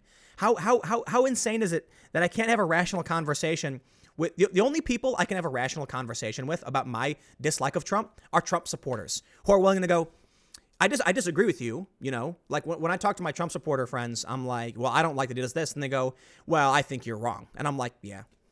And that's the end of it. But what happens when you go to these like protests and you try and, if you don't shriek at Trump, they call him Hitler and they have like effigies of him. It's like, dude, you're crazy, man. Like, the dude doesn't have to be perfect. You don't have to like him. You can criticize him. I'm not a fan of him or Obama or Bush or any of the presidents and the foreign affairs carried out by, the U.S. government. Trump doesn't get any special passes for me, but my God, he's not Hitler. Anyway, I gotta read through these because I'm gonna pass out. And so once I get to the bottom, I'm gonna sign off. INRHVN asks, do you ever wash your hat? I live in Romania now, and we all laugh at you silly Americans with your precious diversity. Ha ha ha. Long live Romania. It's not. Yes, I do wash my hat, but this is not one hat. Sometimes you might notice I have an Empire hat and I have DC hats. I actually have a bunch of different ones. I have different color ones, but what I tend to do is like random color coordination, right? So I'm now wearing like a black and gray shirt with a black and gray hat. I have a green outfit. When I go skateboarding, I have like different colored outfits. So I have a green hat and greenish, like military green, like greenish beige shirts and green pants. And it's typically about heat regulation. So it's really funny when people are like, why are you wearing a beanie in the summer? It's like, dude, do you realize that you actually wear something on your head to keep the sunlight off of you, right? There's a reason we have hair. I, unfortunately, don't have that much, so I wear a hat. But I also have light-colored hats. I have, and that reflects heat. And I have light-colored shirts, reflects heat. So typically I'm all about function, and I care less about, style matters. Style matters. Shorta Froman says, hey, Tim, first time live. I love your mastery of the centrist position. I don't know. I just think I'm a dude on the internet. That said, your opinions on entertainment sometimes make me sad. Black Panther is a 6 out of 10 at best. No way, no way, no way. Black Panther, I would give an 8 out of 10, but you need to understand why. If Black Panther existed in any other time frame, I'd give it a 6.5, maybe a 7. It's a good movie. It's a good movie. It's not a movie I would watch nonstop. Doctor Strange is a movie I absolutely love. For some reason, I have no idea why. I just really love Doctor Strange as a movie. I give it a 10 out of 10. And it's like a weird, because I'm like, it's not. I understand it's not like a great masterpiece, but I just really like Doctor Strange. I think the characters are good. I think the interactions between Dr. Palmer and Dr. Strange is fantastic, as well as when he meets the Ancient One. Black Panther is a good movie, but the way they handled the political aspect of it earns that extra point or two, or like point and a half, because T'Challa, who is Black Panther, is an ethno-nationalist, right? He wants closed borders, no refugees, only for his people. Who does that remind you of? A certain, potential alt-right individual. The other guy, Killmonger, is an ethno-globalist who believes that his race is superior and they should use their weapons to conquer the world and uprise. And what other historical individual wanted to have his race rise above and globalize? The fact that they were able to contrast in such a way, I thought it was fantastic. You even had the conversation where the one guy tells T'Challa, I think he's talking to T'Challa, he says, if we let refugees in, they bring their problems. And I'm like, they've got the left cheering for the alt-right, essentially. I thought it was really well done in terms of the political discourse. And that's why I give Black Panther a nice little boost in terms of points. Captain Marvel, unfortunately, is being marketed as a big feminist film. Feminists, if you want a movie, awesome. Congratulations. I have no beef. None whatsoever. Go see your movie. I just want to make it clear. If you're not making a movie for me, why should I see it? Brie Larson said that A Wrinkle in Time was not made for old white men. I'm not an old white man, but I'm a partly white man. Is it not made for like, millennial mixed race dudes? I didn't want to see that movie either. I don't want to see Captain Marvel. I don't care if it affects the viewing of Avengers Infinity War. Endgame. Really don't. Look, some people don't like mint ice cream. I personally hate mint ice cream. Does that mean I want to take away mint ice cream from you? No. I would much prefer you to have that nice scoop of mint chocolate chip. I hate it, but I want you to be happy. So Captain Marvel, fantastic. I think the movie will do really well. I think it's going to make a ton of money. I do not think it's going to fail. And a lot of people I believe they're overly harsh about it. At the same time, I do think it's fair to point out the movie is marketed towards a crowd, not me. I'm not interested. I thought the first 2 trailers were bad. I thought the third trailer was really good. We saw more personality from Brie Larson, but ultimately I'm just like, yeah, you know what? They started calling it a big feminist film. They started calling it activism. They put out a trailer where there's a guy whispering saying like, this isn't a game for little girls. And I'm like, okay, like, I get it. It's not for me. I won't go see it. Don't worry about it. I'm not going to go pay to see a movie to like support the ladies. That's ridiculous. I go to the movies because I want to eat popcorn and chill out. Captain Marvel looks like it's marketed for somebody else. Awesome. Like, go for it. I really do hope that the movie does well and you guys enjoy yourselves. It's just not for me. Admittedly though, I like Marvel. I'm willing to see it. What I mean to say is I'm just going to skip opening weekend. After opening weekend, I'll check the reviews because Last Jedi, I really wanted to walk out of the theater. I did not want to be in there. And I didn't go see Solo. What was the other one? Well, Ghostbusters. My God. Oh, that was terrible. And I these are movies I'm like, they're not for me. I don't want to be here. I don't want to be in a situation where Captain Marvel starts layering on the like prove the boys wrong narrative. And I'm like, I almost walked out of Happy Death Day to You just the other night. I'm like, dude, this movie is not for me. I don't want to see this. Anyway, I got to read these because I'm going to pass out if I don't finish reading these super chats. Jordan McD says, the woke left put themselves into a corner with the believe all victims rule. They're completely vulnerable to fraud, as we've seen lately. Excuse me. Burp. Yeah, exactly. The more you say believe all victims, the more you're going to end up believing fake victims. Nick Jones, thanks for the super chat. Basinski says, at chatfox.com is live with Tucker. Get on that, brothers. Justin Four says, Smollett intended to testify against the 2 men he knew were innocent of a hate crime he knew didn't exist. I hope he gets a reciprocal sentence alongside the false reporting charge. Edward asks to cover the Vic Mignonia case, please. I just there's too much I don't know about it. I have to read for a couple days to get caught up. I can maybe reach out to someone and have them like write something up and do some research, but it's just out of my wheelhouse. A lot of the subjects I cover, I know a little bit about already. It makes it easy for me to do research. The Name's Dust says, keep the good work, dude. Keep the truth flowing. I'll do my best. Cosmirnaut says, I'm a conservative, but you're my favorite news source and I watch your videos every day. Appreciate your work. I appreciate that. Fagley says, how do you think the press would have covered the story had the hoaxer been a white actor claiming he was attacked by BLM? They wouldn't. They wouldn't have covered it. 2 Marines were beaten by Antifa screaming ethnic slurs, and they didn't cover it. Okay, there we go. We figured it out. We have it, right? Paul Miller says, keep fighting the good fight. Guida says, how much of that far-left activism do you think is legitimate craziness, and how much is just kayfabe? I don't know what that means, but I think most of it's crazy. I don't know. Mr. Glick says, after EU Article 13 passes, will this kind of YouTuber reporting be possible anymore? It will, just not for Europe. I think my second biggest market is the UK. Actually, I think it's Canada and then the UK. So to my European viewers, bye-bye. Yeah, Article 13 is insane. It's absolutely insane.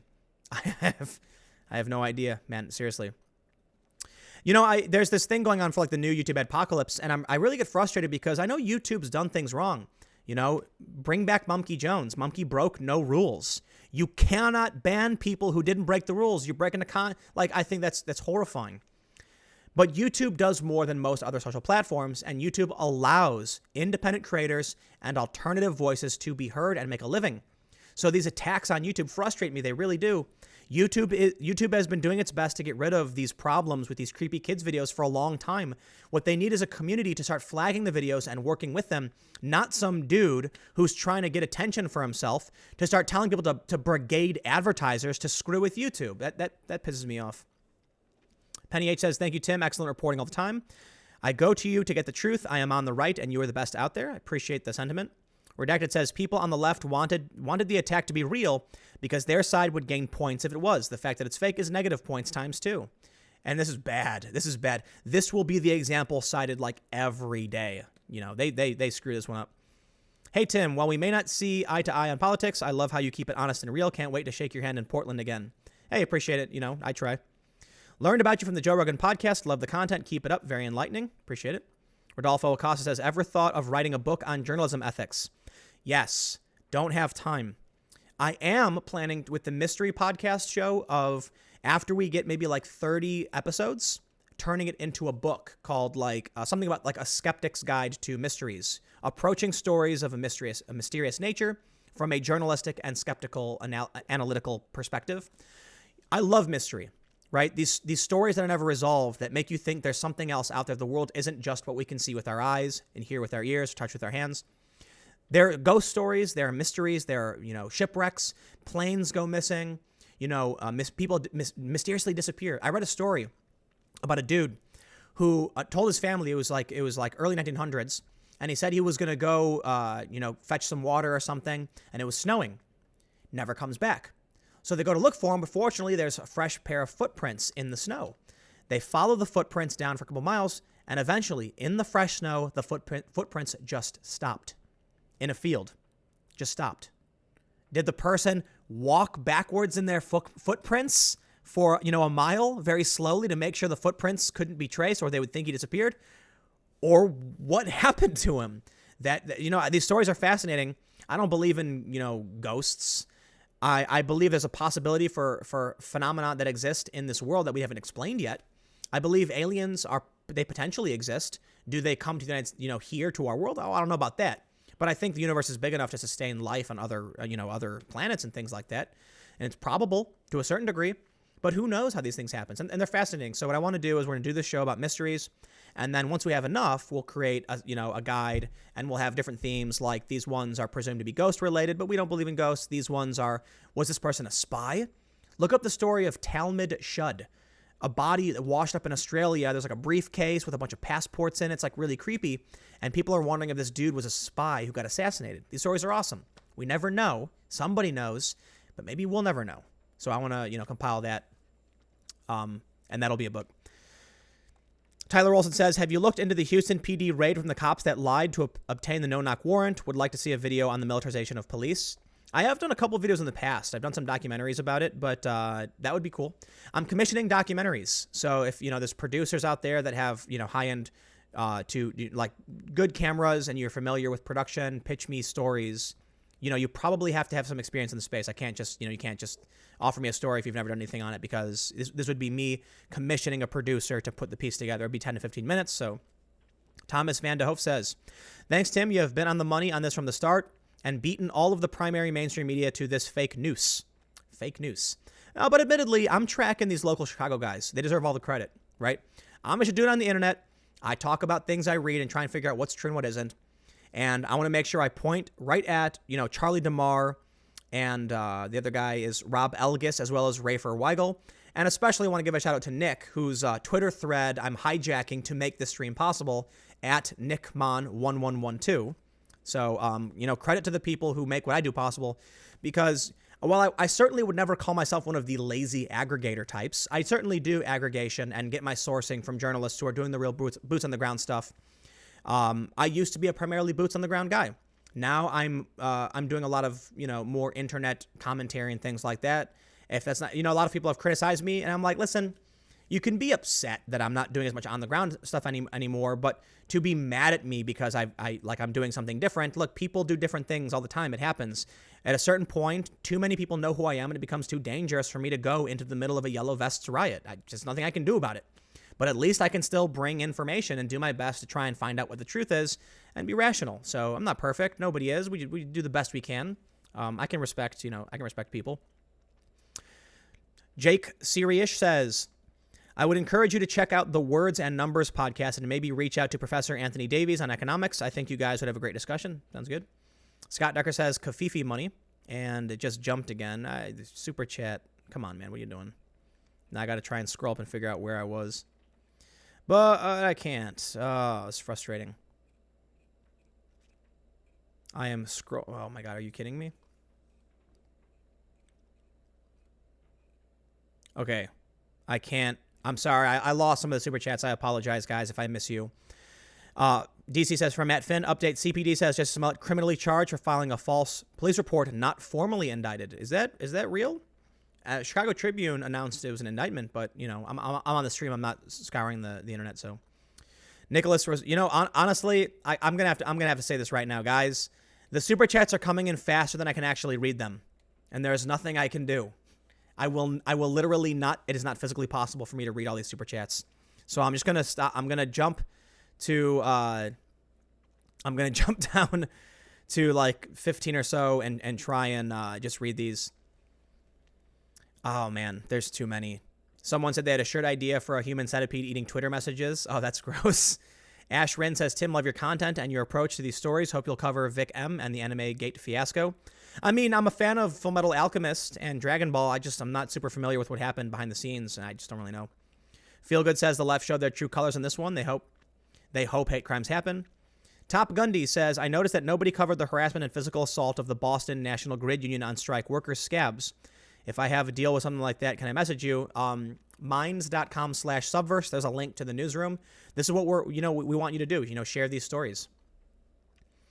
Someone said, Chaos Spartan says, trying to convince my liberal cousins to watch you. They believe the MSM too much.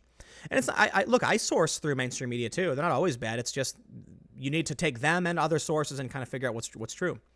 James Beach says, I watch your vids every day. Who do you think the actual audience is for the mainstream and cable media, and who is intended for, versus who watches?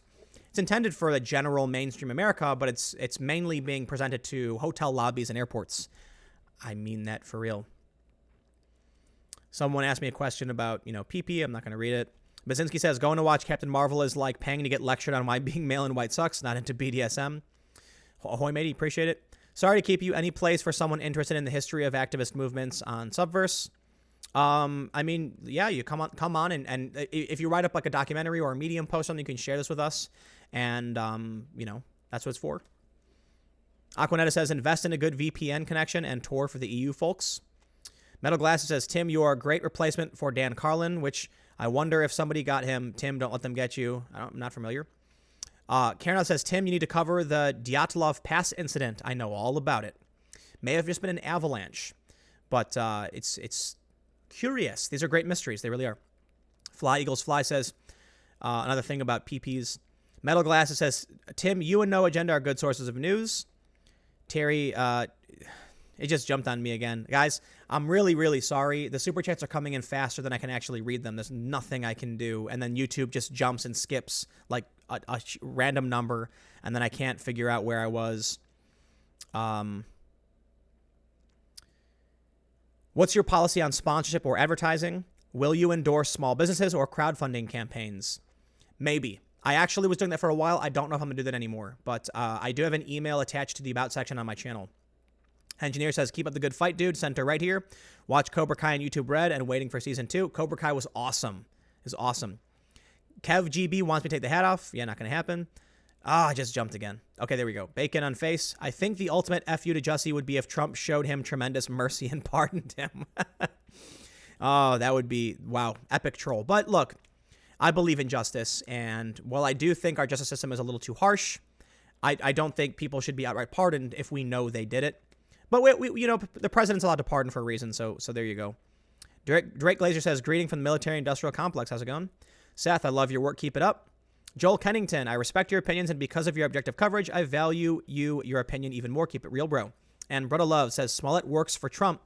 Did this to make Democrats look bad. He knew it would get caught. Trump planned it. George, thanks for the super chat. I gotta stop. It's look, I'll say this too. Special shout out everybody who watched. Thank you so much. I think the peak viewership we hit was just over 7,000 viewers, maybe around 7,100 or so. I see 7,044. Wow, that's amazing. I typically don't reach numbers that high unless I'm on the ground covering something live. So I really do appreciate everybody tuning in. This has been one of the biggest live streams I've done just from my room. Usually I'm getting, like 2,000 to 3,000.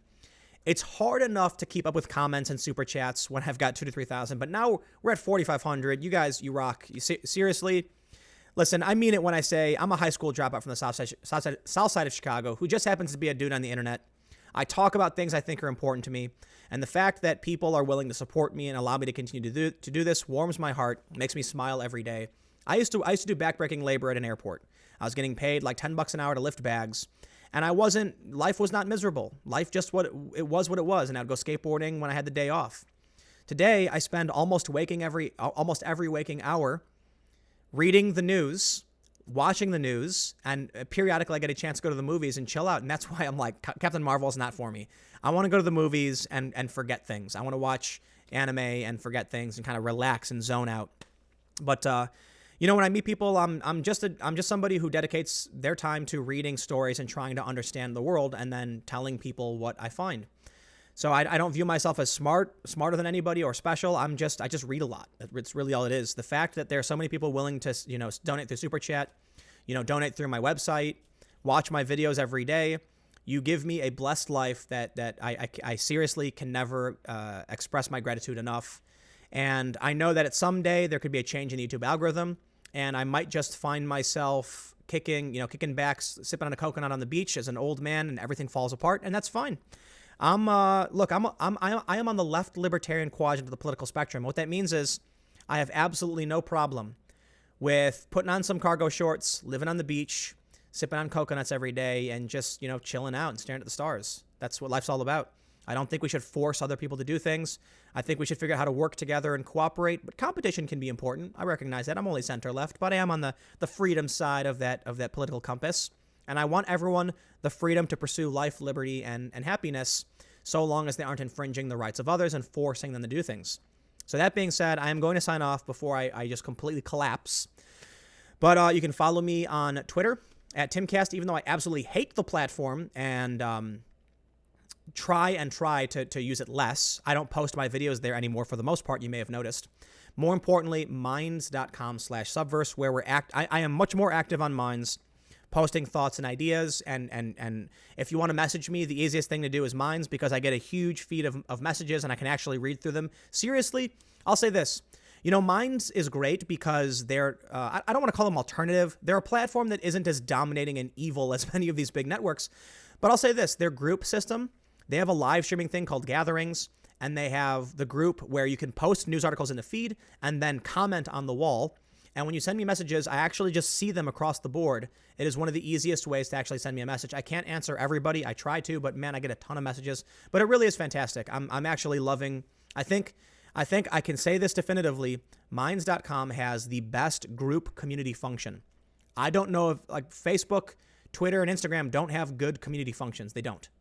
Minds literally does. It's a dedicated page where people are chatting, kind of like Discord, but with a news feed dedicated to our conversation. It's fantastic. It really is. Bravo, And full disclosure, for those that may be asking, I'm working with them on events. So I don't want to make it seem, I want to make sure that's clear. My opinions are legitimate. I've been using the platform for a long time now, and that brought me to the point where I don't want to say anything I shouldn't say, but there's going to be speaking events. It's going to be fantastic. And also outside of that, Quillette, I'm doing a speaking event with them on the 12th in New York City. So if you're interested, you want to check it out. Once it's announced and the details are out, I'll share them. But my contacts are dry. I am extremely thirsty. It is 9:40. I have been working since 8:30, and I should probably stop talking before my throat explodes. So there it is. Thanks for hanging out. Thanks for the super chats to everybody. I'll give a shout out to the last super chat who said, we smoke Bitcoins. Super chat for $20 saying, buy Bitcoin. Yeah, Bitcoin's great. Absolutely. And yeah, I will see you guys tomorrow at 10 a.m. because I'm going to go to bed, wake up, exercise, and get a video ready by then. I will see you all in the morning. That's at youtube.com/TimcastNews. Adios.